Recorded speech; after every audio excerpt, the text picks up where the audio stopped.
الحمد لله رب العالمين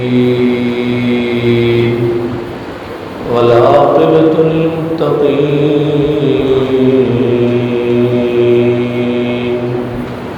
والصلاة والسلام على سيد الأنبياء والمرسلين وعلى آله وأصحابه وأزواجه وذرياته وأهل بيته وأولياء أمته وعلماء أهل سنته وشهداء محبته وأهل سنته أجمعين. أما بعد فأعوذ بالله من الشيطان الرجيم. بسم الله الرحمن الرحيم.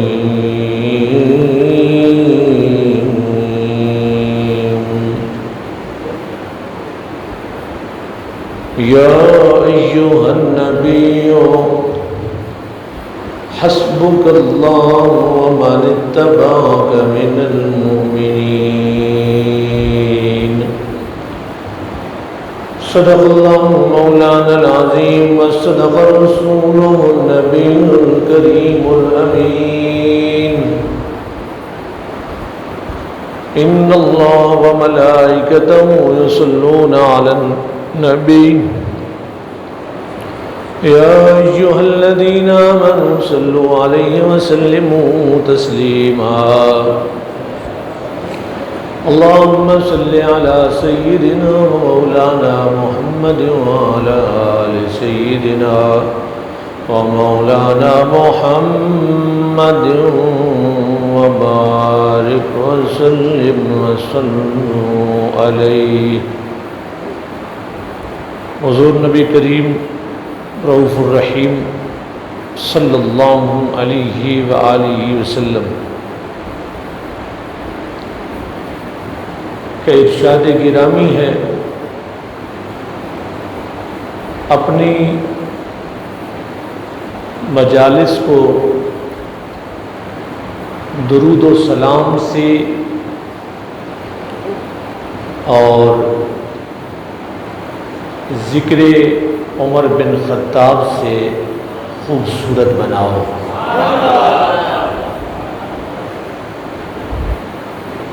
یعنی کوئی بھی محفل، کوئی بھی بزم درود و سلام سے خوبصورت ہوتی ہے یا ذکر فاروق اعظم سے خوبصورت ہوتی ہے. محبت، ذوق اور شوق سے درود و سلام پڑھ لیجئے. صلی اللہ علیہ یا رسول اللہ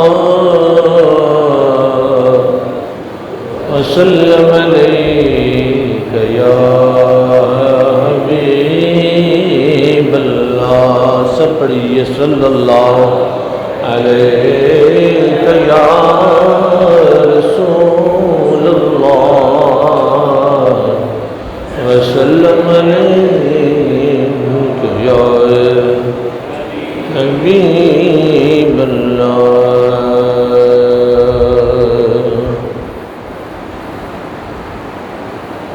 میرے کریم سے در قطرہ کسی نے مانگا، دریا بہا دیے ہیں، دربے بہا دیے ہیں. اللہ کیا جہنم اب بھی نہ سرد ہوگا، رو رو کے مصطفیٰ نے دریا بہا دیے.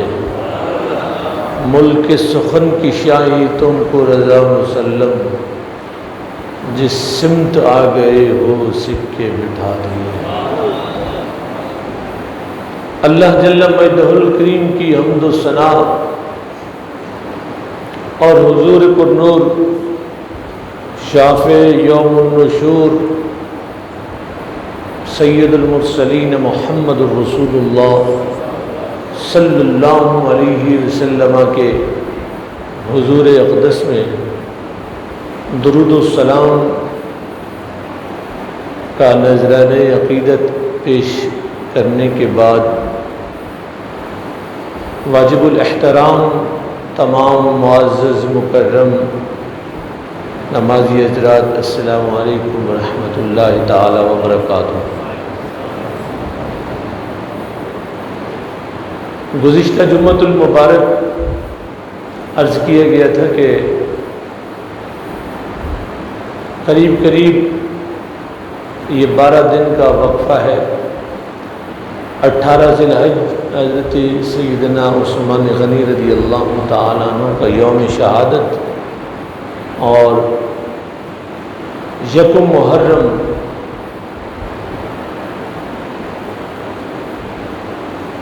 حضرت سیدنا امیر المومنین خلیفۃ المسلمین امام العدل شوکت اسلام عزت اسلام مراد رسول سیدنا عمر بن خطاب رضی اللہ تعالی عنہ کا 1 محرم کو یوم شہادت ہے۔ آپ کی بارگاہ میں خراج عقیدت کے لیے کچھ عرض کیا جائے گا۔ اللہ تعالی صحیح بیان کرنے کی توفیق عطا فرمائے اور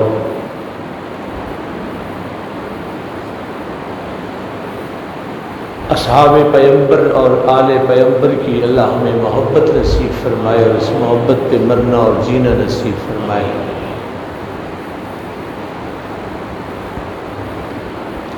ایک آیت مبارکہ تلاوت کرنے کا شرف حاصل ہوا ہے 10ویں پارے سورہ انفال سے۔ رب کائنات کا ارشاد مبارک ہے، یا ایھا النبی، اے غیب کی خبریں بتانے والے،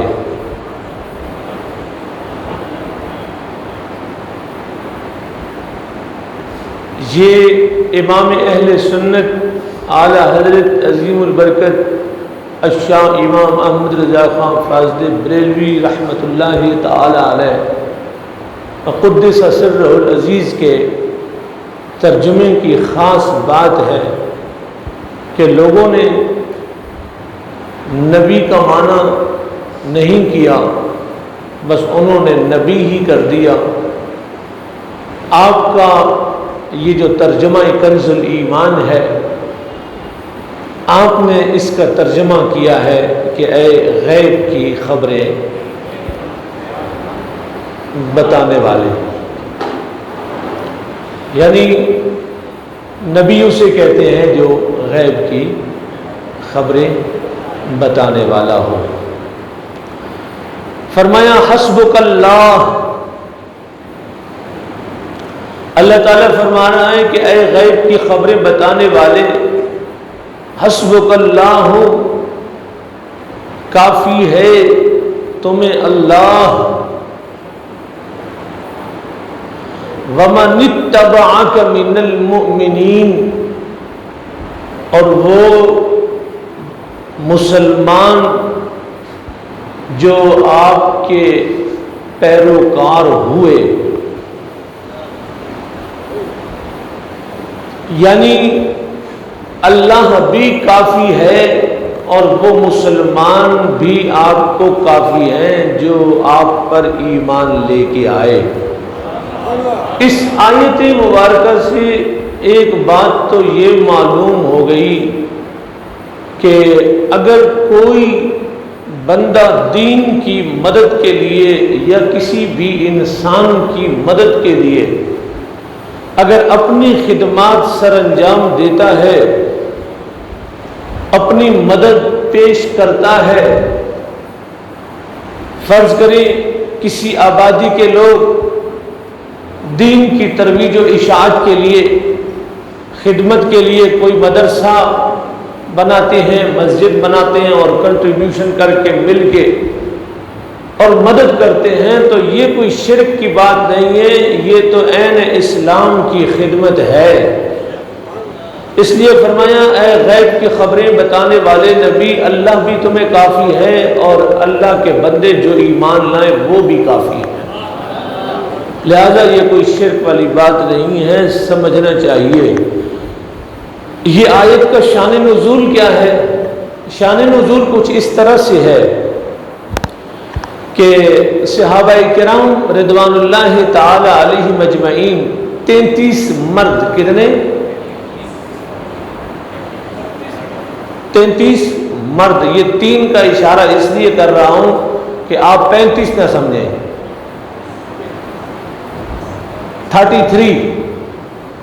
33 مرد اور 6 خواتین، کتنے ہو گئے؟ 39۔ 39 بندے اسلام لے آئے تھے، کتنے؟ 39۔ 33 مرد اور 6 خواتین۔ عالم یہ تھا کہ ایک طرف 39 لوگ اور وہ بھی محبت کے پیکر، شرافت کے پیکر، اور دوسری طرف کفار مشرکین ہزاروں کی تعداد میں، اور وہ بھی شیطان قسم کے، شریر قسم کے، لڑنے والے، جھگڑنے والے، شور مچانے والے۔ تو اتنے زیادہ لوگوں میں 39 لوگ ایمان لے کے آئے، تو عبادت کا عالم یہ تھا کہ چھپ کے عبادت کی جاتی تھی، اندر کعبے کے چھپ کر۔ تو جب حضرت سیدنا فاروق اعظم رضی اللہ تعالیٰ عنہ جس دن ایمان لے کے آئے، تو حدیث پاک میں آتا ہے کہ عمر کے ایمان لانے کے بعد روئے زمین پر تو جو خوشی آئی تھی، آسمان دنیا پر فرشتوں نے بھی نعرہ تکبیر بلند کیا تھا۔ نعرہ تکبیر، اللہ اکبر۔ آسمان دنیا پہ بھی خوشی منائی گئی عمر کے ایمان لانے کی۔ درود پاک پڑھیے اللہ سے۔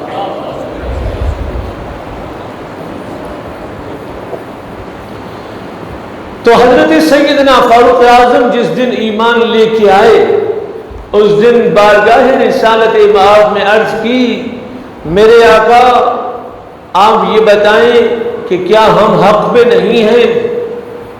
حضور نے فرمایا کیوں نہیں، ہم حق پر ہیں، حق کا پیغام لائے ہیں، ہم بالکل ٹھیک سمت پر ہیں، ہمارا دین حق ہے۔ تو سیدنا فاروق اعظم نے عرض کی کہ میرے آقا اگر ہم حق پر ہیں تو پھر ہم چھپ کے عبادت کیوں کریں؟ ہم چھپ کے کیوں عبادت کریں؟ ہم اعلانیہ عبادت کریں گے۔ اور حضرت فاروق اعظم رضی اللہ تعالیٰ عنہ کے ایمان لانے کے بعد پھر اعلانیہ حرم پاک کے اندر عبادت ہونے لگی۔ تو اسلام لانے سے آپ کو، آپ کے ایمان لانے سے بہت فائدہ ہوا۔ سارے صحابہ صدیق اکبر سے لے کے آخری صحابی تک جتنے بھی صحابہ ایمان لائے، صحابی کے شرف سے نوازا گیا۔ سب کے سب مرید رسول تھے اور عمر مراد رسول تھے۔ اس کا معنی یہ ہے کہ سارے خود چل کے آئے تھے، عمر کو مانگ کے لیا گیا تھا۔ یہ آپ کا خاصہ ہے کہ اللہ سے حضور علیہ السلام نے آپ کو مانگ کے لیا۔ اور کیا عظمت اور شان پائی ہے آپ نے۔ حضور سید عالم صلی اللہ علیہ وآلہ وسلم کی 2-4 احادیث مبارکہ آپ کی شان سے متعلق آپ کے گوش گزار کر رہا ہوں۔ نبی علیہ السلام نے فرمایا کہ دروازے نبوت مجھ پہ ختم ہو گیا، مجھ پہ بند ہو گیا، میرے بعد کوئی نبی نہیں آئے گا، اگر کوئی نبی آئے تو وہ عمر بن خطاب۔ میرے بعد کوئی نبی نہیں آئے گا، اگر آیا تو وہ کون ہوگا؟ عمر بن خطاب رضی اللہ تعالی عنہ کا نام لیا۔ اس حدیث پاک سے ایک تو یہ پتہ چلا کہ اب کوئی نبی نہیں آ سکتا، نبی نہیں آ سکتا، ایک بات تو یہ پتہ چل گئی۔ دوسری بات یہ پتہ چلی کہ اوصاف نبوت جتنے بھی ہیں، یعنی ایک نبی کے لیے جتنے وصف ہوتے ہیں وہ وصف فاروق اعظم میں پائے جاتے ہیں۔ یہی وجہ ہے کہ حضور نے فرمایا کہ نبوت کا دروازہ تو بند ہو گیا، پھر بھی اگر کوئی آتا تو وہ عمر آتا، تو لہٰذا جب عمر نبی نہیں بن سکے پھر اور کون بن سکتا ہے؟ دوسرے مقام پہ حضور سید عالم صلی اللہ تعالی علیہ وآلہ وسلم نے ارشاد فرمایا عمر کی زبان پہ حق بولتا ہے۔ قرآن کریم کی اتنی آیتیں ہیں جو نازل بعد میں ہوئی ہیں، سمجھیے گا، آیت بعد میں نازل ہوئی۔ حضرت عمر بن خطاب رضی اللہ تعالی عنہ نے آیت کے نزول سے پہلے ہی اس آیت کے مفہوم کے متعلق آقا علیہ الصلوۃ والسلام سے عرض کر دیا تھا، قرآن کی آیت اسی کے مطابق نازل ہوئی ہے۔ اس کی صرف ایک مثال عرض کر کے میں آگے بڑھوں گا۔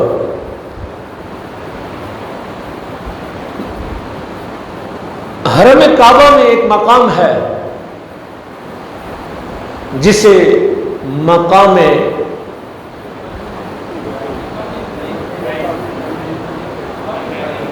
بولیے نا، مقام، آپ کے بولنے سے میرا حوصلہ بڑھے گا۔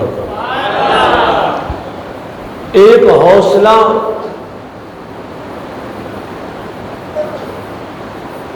بڑھانا ہے اس طرز پہ جس کا معنی ہے شاباش، ایک یہ حوصلہ افزائی ہے۔ دوسرا، اس سے بھی زیادہ، اس کا کوئی معنی تو نہیں ہے، اس کا معنی تو آپ دوسرے لفظوں میں تھپکی کر سکتے ہیں،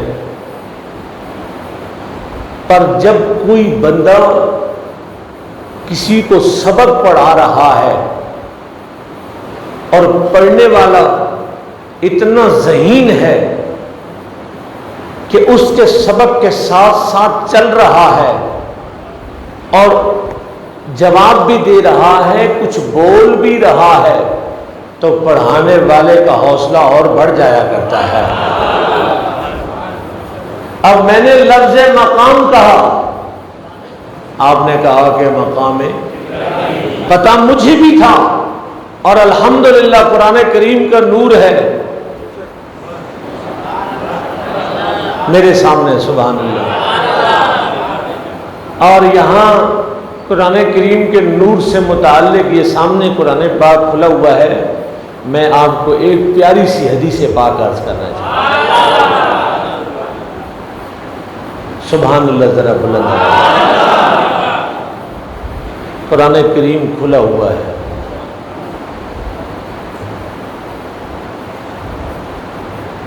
آپ کی پوری توجہ چاہتا ہوں۔ ایک بار درود شریف پڑھیں اللہ۔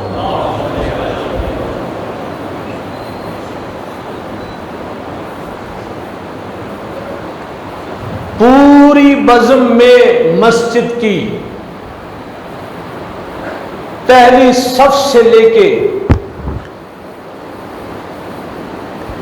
آخری بندے تک شاید ہی کوئی بندہ ایسا ہو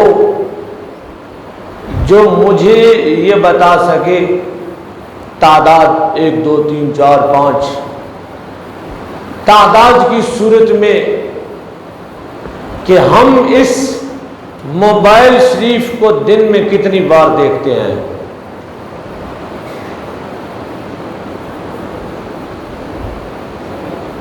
میں بھی اس میں شامل ہوں۔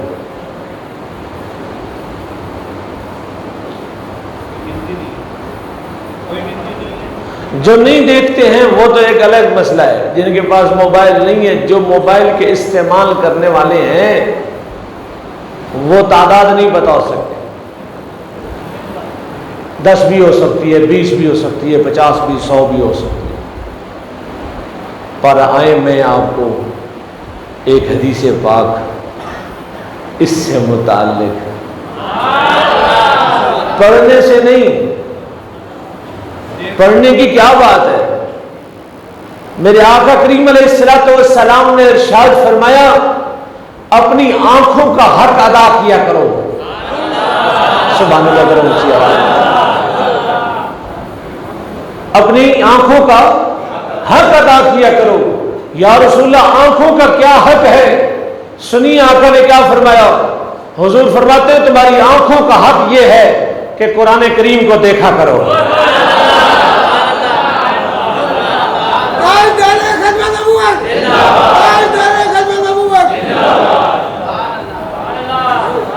فرمایا جو قرآن کریم کو دیکھتا ہے، صرف دیکھتا ہے، پڑھنا تو دور کی بات ہے، وہ اپنی آنکھوں کا حق ادا کر دیتا ہے۔ سبحان اللہ تعالیٰ۔ ایسے سب ایک مرتبہ کم از کم ایسے کھول کے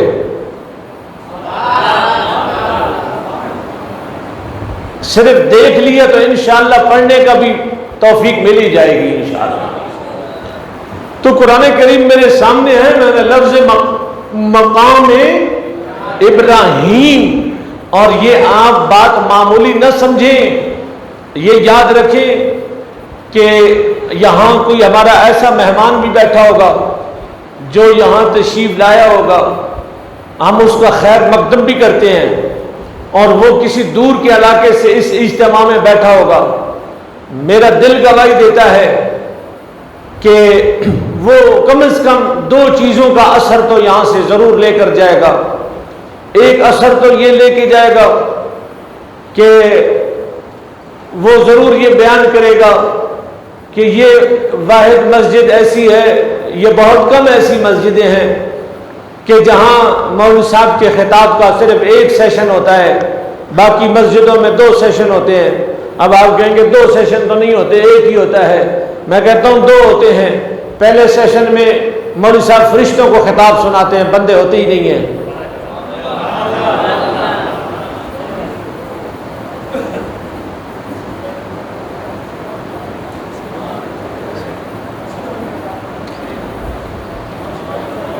پہلے سیشن میں فرشتے سنتے ہیں۔ پنجاب کے ایک عالم دین تشریف لے کے آئے، ان کو میں نے ایک جگہ جمعے کے لیے عرض کیا کہ وہ ساتھی تھا، اس نے کہا کہ جمعہ پڑھانا ہے۔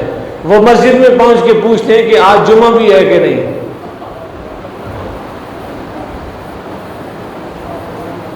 میں نے کہا کیوں خیریت؟ کہنے لگے کہ آپ نے مجھے خطاب کے لیے تو بھیجا ہے، بتاؤ خطاب سناؤں کس کو؟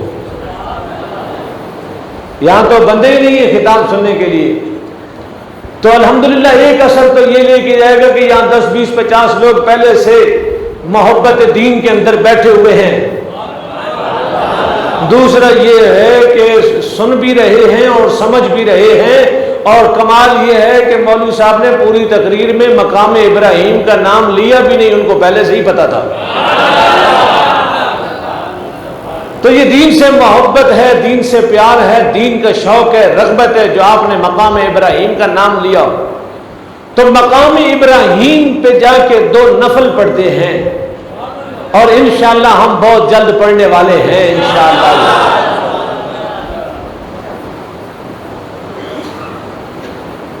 عید الاضحیٰ کا دوسرے دن تھا، اور بس دوپہر کو لیٹے لیٹے برستی آنکھوں کے ساتھ میں یہ کہہ رہا تھا کہ ایک دن ہم بھی مدینے جائیں گے، ایک دن ہم بھی مدینے جائیں گے۔ جمعے کا وقت ہے یار، قبولیت کا وقت ہے۔ ایک دن ہم بھی مدینے جائیں گے، مصطفیٰ نظر کرم فرمائیں گے، مصطفیٰ نظر کرم فرمائیں گے، تو ایک دن ہم بھی مدینے جائیں گے، مل کے کہیے ایک دن ہم بھی مدینے جائیں گے۔ تو مقام ابراہیم پہ بات چلی، حضرت ابھی یہ آیت نازل نہیں ہوئی تھی جو آیت میں پڑھنے جا رہا ہوں۔ حرم سین کعبہ میں بیٹھے ہوئے فاروق اعظم نے مقام ابراہیم پہ نگاہ ڈالی اور عرض کرتے ہیں کہ یا رسول اللہ میرا دل کرتا ہے، میرا دل کرتا ہے کہ اس مقام ابراہیم کو مصلی بنا لیا جائے، یعنی اس مقام پہ کھڑے ہو کے نماز ادا کی جائے تو کتنا اچھا لگے گا۔ قرآن کے پہلے پارے سورہ بقرہ کی آیت نازل ہو گئی، وَاتَّخِذُوا مِن مَّقَامِ إِبْرَاهِيمَ مُصَلًّى، اے محبوب مقام ابراہیم کو مصلی ہی بنا لیجیے۔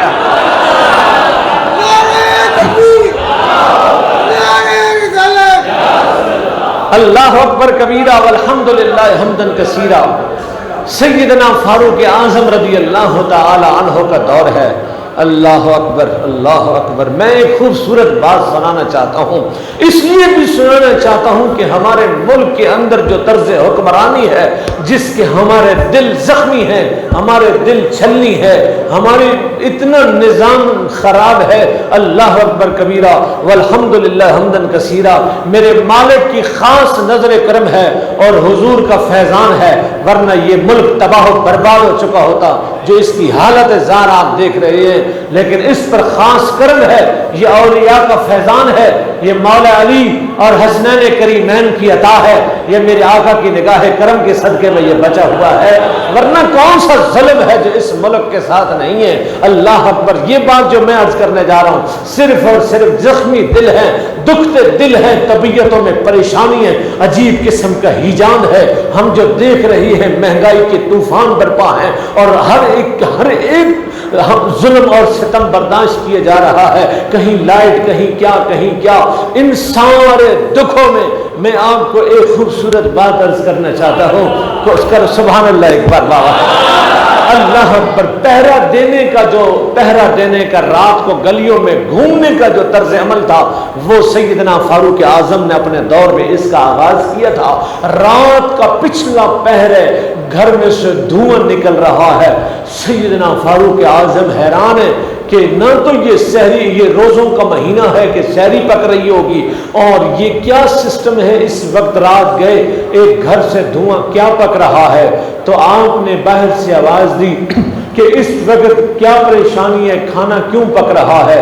تو اندر سے آواز آئی، جب کچھ کر ہی نہیں سکتے ہو تو پوچھتے کیوں ہو باہر کھڑے ہو کے، کیوں ہمارے زخموں پہ نمک چھڑکتے ہو، جاؤ اپنا کام کرو۔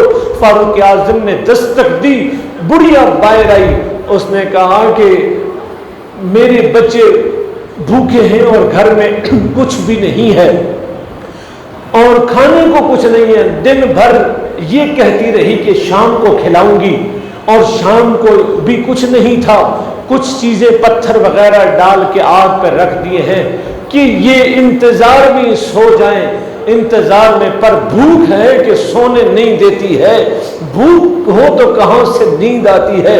بس یہ ایک دلاسے کا ایک انداز ہے بچوں کو، ایک دلاسا، ایک آسرا ہے تو کچھ نہیں۔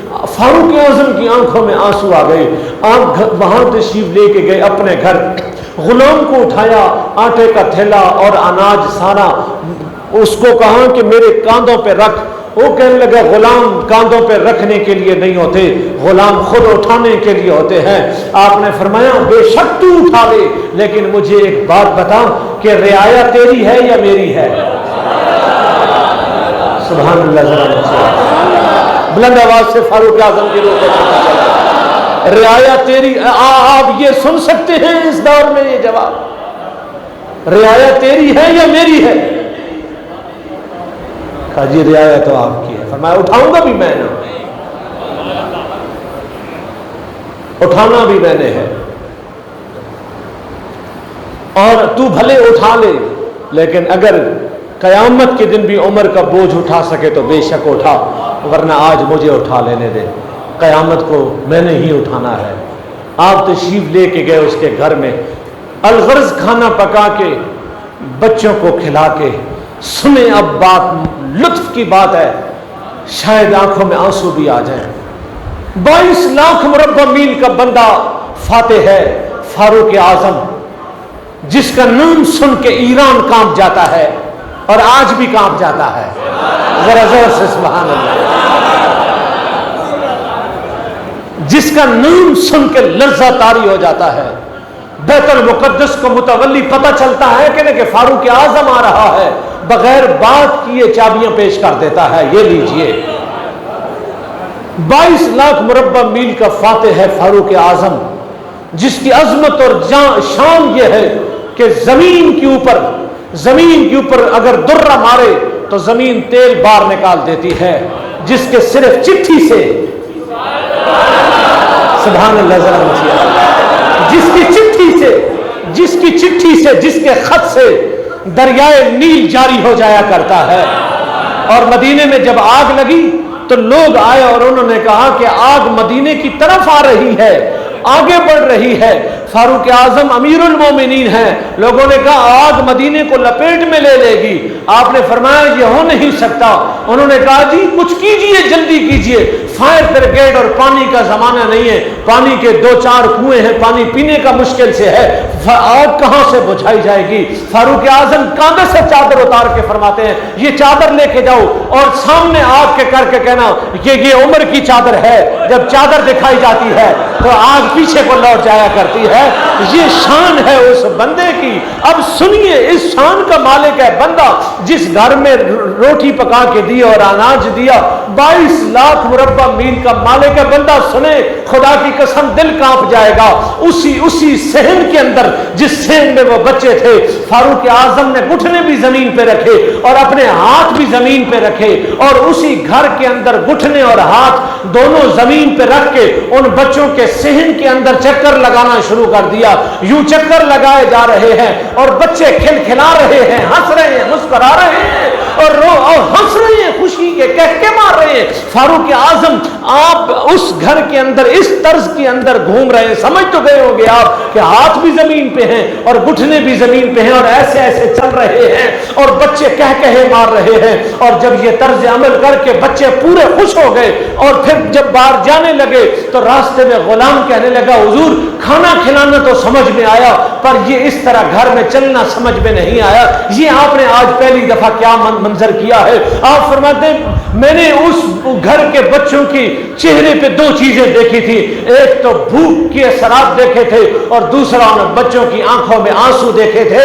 پیارے، روٹی کھلا کے پیٹ کی بھوک تو ہم نے مٹا دی تھی پر آنسوؤں کو بھی تو ہم نے ختم کرنا تھا یار۔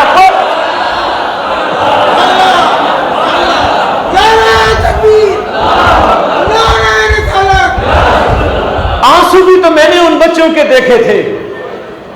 میں نے کہا کہ پیٹ کے اندر روٹی تو چلی گئی، بھوک تو ختم ہو گئی، پر ان آنسوؤں کا بھی تو کچھ مداوع کیا جائے۔ تو میں نے یہ طرز عمل اس لیے کیا کہ بچوں کے آنسو ختم ہو جائیں اور چہروں پر مسکراہٹیں اور ہنسیاں جاری ہو جائیں۔ یہ تھے ہمارے حکمران۔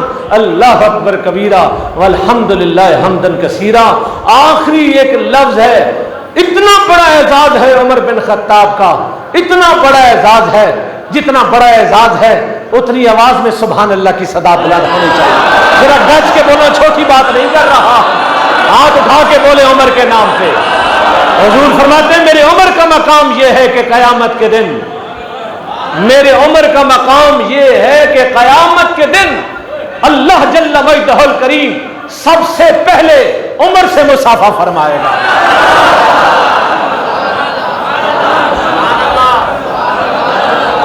سب سے پہلے اللہ عمر سے مصافحہ فرمائے گا۔ اللہ ہمیں ان کا فیضان عطا فرمائے۔ وآخر دعوانا الحمدللہ رب العالمین۔